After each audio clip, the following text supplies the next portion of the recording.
Something that I didn't know when I first started traveling, being part of a queer community, is that in some places it's still illegal to be queer. Saco mis cadenas, basta de peleas.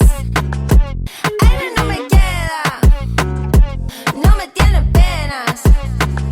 Hello, and thank you for being here with us again. This is another episode of Las Patronas. My name is Luz Corral with Your Blueprint Credit Repair Services, and I have here my beautiful wife, Alicia, Mayoral, the real estate expert. And today we are going to talk about something that I personally think it's so important, and I wish we had more resources. Yes. Right? What is it that we're going to talk about? Queer travel. Yes, LGBTQ+++. We have loved to travel since we were very, very young. As soon as I got the opportunity to start traveling, I started traveling with my kids, which I've enjoyed so very much.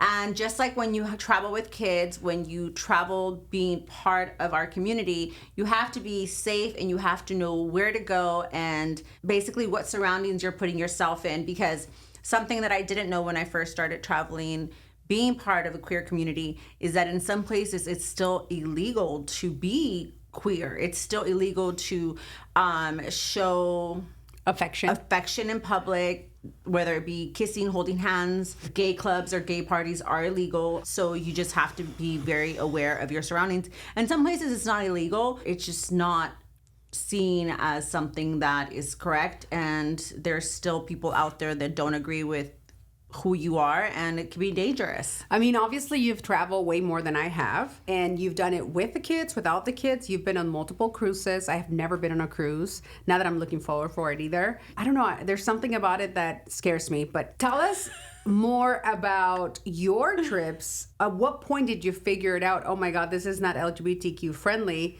And what happened, and where was it? It was right about when I was 30 years old. So it was like 2010. And I had won a vacation to go out to St. Lucia, St. Bart's, like that area. That's the Bahamas, correct? Yeah. Okay, I just want to make sure. I think so. If we're wrong, let us know. Yes. And so we went out there, and I wanted to go to a gay club. So at the time I had just came out, I would always go to straight places with my colleagues. And in this case, I was like, that's fine, I'll do that. But one night, let's go to, a gay event of some sort. And so I'm like on, Google searching events, and I found a couple. Well, little did I know that these are like underground events and they're illegal. And if you get caught at these events, you will be arrested. One of the hotel staff told me. I was telling them, telling him. Yeah, because I felt like he was family. So I told him, I'm so excited. I'm going to go, I convinced my friend to go with me, and we're going to go to a gay event. And he's like, oh, no, you can't do that. Like, it's illegal. I think there should be like a disclosure of LGBTQ families or queer people know that. Because you got lucky that he told you, but what if you didn't even say anything? Like me, I'm not that friendly. I wouldn't have said anything. I would have just gone. And imagine I would have been arrested. And then I've heard that you'll miss your ship or whatever, and you'll be arrested there for a few days, and that you have to pay a lawyer. Imagine, like, that's a huge risk. I don't know if it's that bad now. I hope it's not, because that was quite a bit ago. But I have heard that it's still like that. I mean, we had friends that just traveled to Dubai. And yeah, that didn't go so well, and it just happened. So this is a thing that you have to be very cautious. Isn't Jamaica the same? I believe so. Yeah. When I went to Jamaica, the same thing. Like, I just stayed on the resort. They said it was very dangerous, but I wasn't looking to go out anywhere that was a queer space. But I'm sure that I would definitely do my research before going there. As a member of our community, there should be something where we actually go in there and vote and say we need disclosures. We do need to feel protected. Is there such a thing as like the queer cruise? Yeah. There is? Yeah, I've always wanted to go. One of them is Olivia Travels. That's for lesbians, for women who love women. But there are multiple LGBTQ friendly cruises. That's super cool, because then unfortunately, one of the things that bothers me about that is that they're much more expensive. Just because they're LGBTQ? Why do they think we have more money just because we're gay? Because we don't have kids. But we do have kids. I know, but a lot. I don't. To be honest, I think it's more of an exclusivity, like safe, open space. Therefore, they're going to maybe charge you more. Someone has to make money to put that environment together for you. I mean, I appreciate them doing that, but it's kind of messed up just because we're, gay. Yeah. Or queer. I'm willing to. I just Of want, course I you're just want willing the, to, I but- just want the luxury part of it, though. I understand that you're willing to, but at the end of the day, Well, why is... a lot of people are willing to because it's become a business. I first was very turned off by Mexico the first time that we went together. I felt like part? all the places in Mexico that we went to. We went to the city of Chihuahua. We went to Corral. We went to Mexico City. Yeah. Um, So I at first felt like very when we went to Guanajuato together. oh, yeah. But I think that a lot of that stems because you did grow up in Mexico when it was more of a conservative place. But this last time that I went with our friends, I had a great time, and we did go for Pride, and I did feel that community so much more. Yes, especially where we stayed in the neighborhood, Condesa. There was a lot of LGBTQ community at all times of Yes. the day. It was actually pretty good. I think that when it comes to how comfortable you feel is how comfortable the city makes you feel. I saw a lot of people holding hands. I mean, I don't know if it was because it was Pride. I definitely think it was because it was Pride, Yeah. because remember, a lot of extranjeros, a lot of foreigners came for Pride. How many people were there? It was like, Over 4 million people. yeah, to And celebrate Pride. I think that a lot of the cities that we visited together are very old. So there's a lot of people that have been there their whole life, older people. So they're not really open to seeing same-sex marriage or same-sex anything. At the end of the day, I feel like we're proud and loud.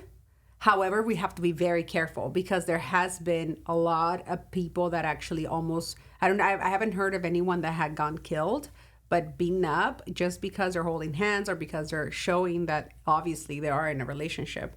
I mean, that's happened here in the U.S. though. Like that one area that we went to in Florida that we were walking around and had a great old time. What was it called? Wynwood. Yes. Yeah. Happened in New York, but it just happened also in Tijuana. Those two girls that they actually got killed. And then there was like the other two in Jalisco, somewhere in the rancho in Jalisco. So there's still like a lot of hate out there. So although we want to be out and proud and we want to hold hands and we want to be like we are here, sometimes we just do it because of our own safe. I'd rather be alive. Like your own safety? You know? Yeah, like I don't... Yeah.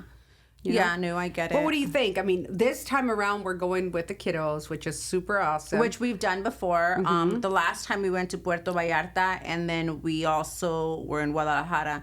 I feel like Guadalajara is another one of those cities that's, if you don't, I don't know, do you agree that it's very open? Very.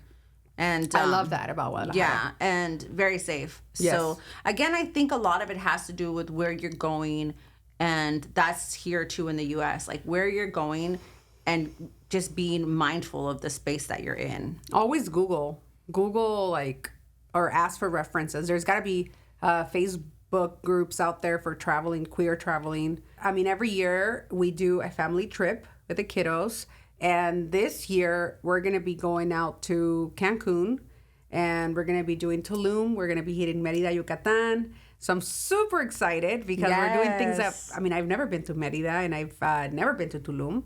I've been to Cancun, and I know you have too.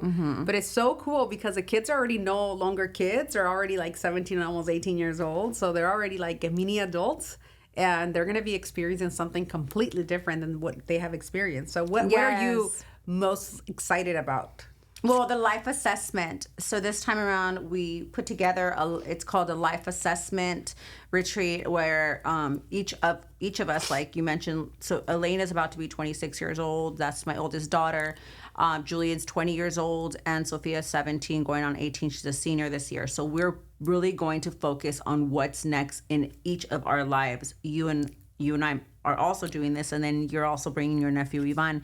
I think it's going to be an experience that not only is going to just be mind-blowing, but I think it's going to propel each one of us into our next chapter, as well as I know that this is going to be, moving forward, the type of vacationing that we're going to be doing. Because yes, we're going to be meditating and working out and just, fueling our mind, body, and soul, but also we're going to be taking the time to really think about what it is that we want. Our the future. next 3 months, the next year, like what is it that we really want, and what do we got to do to get it? And it's so exciting because, of course, we know the kids have big plans. We know that Sophia's coming up with something super amazing. I know that she has amazing plans. I know that Julian, he's always surprising us doing something different. I know he has a really, really bright, very near future. Elena is making some changes in her life that are so positive, and I'm so proud of her. And drastic, which is out of her comfort zone, like literally. And I know you've been there every single step of the way, and you've been, helping her, and you've been like pushing her in the nicest way possible to make these moves. And my nephew just graduated from high school, and he got accepted to medicine school.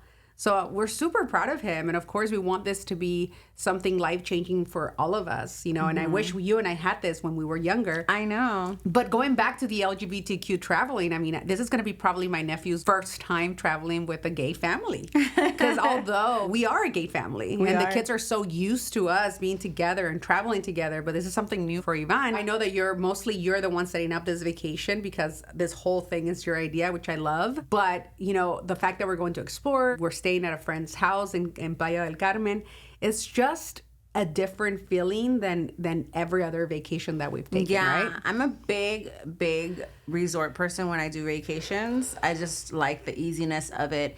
And I mean, we're definitely going to be out of our comfort zone, staying at a friend's house, not having like any help. Like we're going to be doing it our own selves, which has not always been my favorite way to vacation. But I feel like we're going to be having a new adventure every day. So it permits for that. Because when you're in a resort, you don't want to leave every day. I wouldn't be surprised if we end up at a hotel or resort maybe once or twice. I mean, I'm just saying because I know my wife and myself.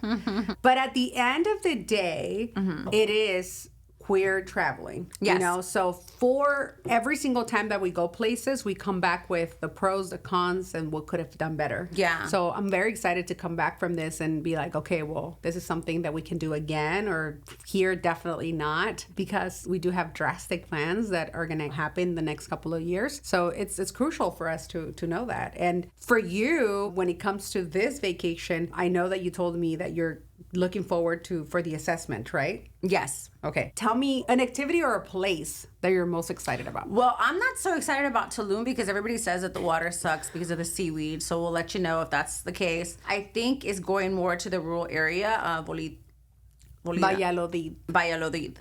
I'm excited about Valladolid. I like rural places. I was always a big fan of like the Blue Lagoon movie and that stuff. So I love the nature of it and it being very rural. So I'm excited about that. And I feel very safe because I've been researching a lot about traveling out there while you're gay and all of that. As a matter of fact, there's a big population out there, a big community of LGBT people that have moved. Yeah, you told me. So out there. We will let you know about that. But so far, some of the places that you feel are LGBTQ friendly. Guadalajara, definitely. Puerto Vallarta, Mexico City, I felt like it was very LGBTQ. I think Tijuana. What about local travel? Tijuana is definitely like, for example, a place like when we've gone to Seattle or Portland, I feel like it's very LGBTQ. Yes, Portland is very LGBTQ friendly. However, it's very out of my comfort zone. Like it's just, I feel a little weird every time I go out there because it's just not my ambiance. It's not my environment. So it's me. It's not them. It's totally me. What about you? I love it every time I've gone. Yeah, all of the ones you just mentioned. And New York too. New York is I wish that I would have gotten to see more of that. But when we went, it was COVID. So hopefully we will be able to go and experience more of the... And we still had so much fun, right? Yeah. Imagine. Like, we got to go back. Like, we went to Montauk and the Hamptons. Felt super safe. Nobody was staring at us because I know, like, there's certain places in Orange County that we walk around and people will stare at us because we're holding hands, which is, like, it's not out of this world that there's two women that love each other. But I guess for some people, that's still, like, a thing. I mean, we've had people post things on our social media about us being together, and it's mind-blowing that we're still It's 2024. Get over yourself. Yeah, like, nobody cares who you're with. Leave us alone. Love is love, right? Yeah. Let's see, what other place Texas is not a place that I like to go to. Florida is not a place I like to go to, even though we have traveled there for conferences and stuff. It's like one of those places that does make me feel a little cringy and a little nervous. Gotcha. It's definitely a vibe. I mean, we've been to places in Florida where it's so much fun. Yeah. But it's there. And then as soon as you leave, it's like, it's a different world. So, yeah. There are some places that we feel very comfortable at. Some other ones not so much. Palm Springs? Of course. Palm Springs are Palm town. We can go there every week if we And West Hollywood. If you are a part of our LGBTQ, or your kids are, or your cousins, or someone that is traveling, reach out to us. We'll let you know because we need to protect each other. And we need to help each other out. And we need to give tips to each other. And that's what we need most of. I know there's some people out there that do this for a living and they actually have. Oh my God, I would have loved to bring someone on that does gay travel for a living. True. Maybe that can still be a thing. I'm pretty sure they will appreciate that. But is there anything else that you want to talk about or any other place? Yes, I personally know someone. Her name is Viviana Perez. She does women who love women travel. Yes. And I've always wanted to go She goes to everywhere. Yeah, I've always wanted to go to one of her events. I know they've been to like Croatia and different places in Europe. And yeah, maybe she'll That's talk actually to us pretty a little cool. bit more I've about been that. getting this thing on TikTok about the first LGBTQ friendly resort in Cuba. Yes, I got the same thing. And I'm like, I don't know. Like, I would love to go there. I mean, we can go to Cuba now, right? yes, but I don't know how I feel about that. Is it only LGBTQ because they're making more money because they want to take us there and then I don't know. You are not. Yes. That sounds like paranoia. I am a little I promise paranoid. you we're very adventurous and not paranoid, but the topic is LGBTQ travel. If any of our friends want to go with us, like that's not somewhere I will want to go by myself. Yeah. Really? Just FYI. Whoever wants to go, let us know. Hit us up. We'll make it happen. But I'm super excited. So we can't wait to come back and tell you guys all about it. And we are going to do a live out there. So reach out to us. Ask whatever questions you may have. Is there anything else? No. I'll catch you next week. Thank you so much for joining us. We'll see you soon. Bye. Saca mi cadera.